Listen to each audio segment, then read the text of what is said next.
hi to my future employer.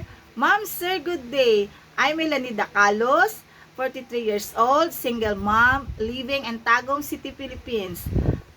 I have one siblings and 5 kids. Their age is 25, 22, 15, 13, and 11 years old. My first work and experience is working in Kuwait for 7 years, from 2017 to 2025. I serve 6 person in family, include 4 kids. Their age is 17, 15, 11, and 6 years old. My duties are is taking care of the kids, cleaning the house, making laundry, and ironing the clothes. Sometimes I help in the kitchen to assist cook. I love to work in HK because I want enough salary for my kids' future and to help my parents.